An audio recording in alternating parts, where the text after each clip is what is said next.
c'est le moment de faire des bonnes affaires sur Alsace 20 avec Claire Coach. Aujourd'hui, c'est un spécial débrouille ou comment gagner, économiser quelques sous. Exactement, alors regardez, un café offert, 10 € de remise sur une coupe de cheveux. Voilà ce que j'ai trouvé sur internet en à peine quelques minutes en tapant simplement bon de réduction Alsace. Ça ramène à des sites internet Oui, ça nous ramène à des sites internet qui vous proposent tous les jours régulièrement des bons de réduction partout, vraiment surtout dans tous les domaines.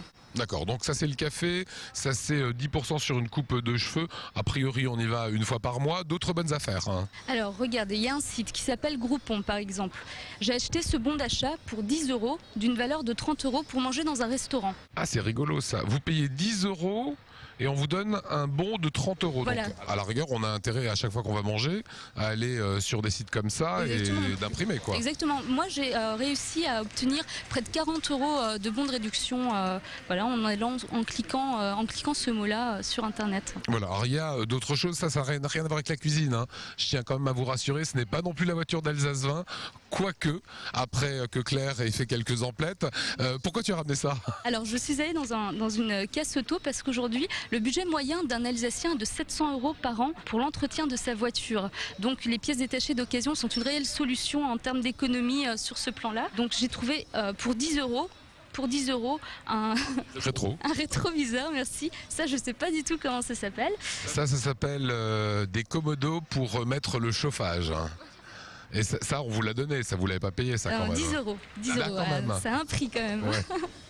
Et donc c'est une caisse automobile qui a près de 15 000 références et qui reçoit tous les jours près de 300 appels. Je vous propose d'écouter tout de suite les gérants de la caisse auto de Soufel-Weiersheim. Lui s'engage à diviser par 4 ce budget moyen de l'Alsacien.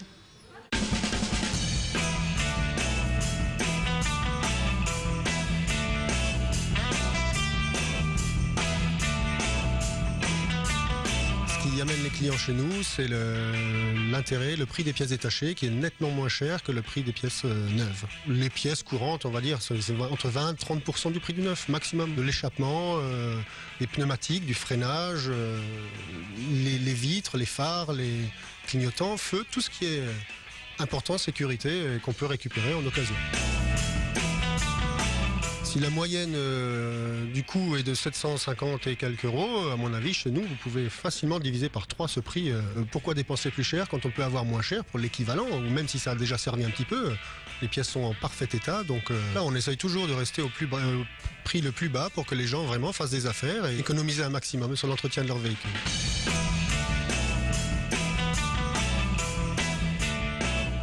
Voilà, ça c'est les bons plans pour changer les pièces détachées de sa voiture. Autre bon plan peut-être pour rouler moins cher? Oui, alors il y a un site sur internet qui s'appelle Autolib. Pour 15 € par mois, vous pouvez louer un véhicule à n'importe quel moment du jour ou de la nuit. Et il faudra juste rajouter 5 € par tranche de demi-heure. C'est moins cher et surtout c'est écolo. Voilà, il y a également des sites qui recensent les pompes à essence les moins chères en Alsace. Exactement, toutes les infos s'affichent sur votre écran. Pour terminer, il faut absolument parler d'un service 100% gratuit, ce sont les selles. Le principe est basé sur l'échange de services et de solidarité locale. Alors ça c'est le bon plan, parce qu'en fait on peut échanger des heures de peinture, si on est un petit peu bricoleur, dites-moi si je dis une bêtise, contre la réparation de son véhicule par un mécanicien qui va venir à la maison. Exactement, ou du babysitting, ou des cours d'anglais ou de maths. Allez, en conclusion, qu'est-ce qu'on peut dire sur ces temps de crise? Alors aujourd'hui, la débrouille est réellement devenue un mode de vie. Les gens cherchent les meilleurs prix et à réaliser un maximum d'économies. Et ce n'est pas forcément par manque de moyens.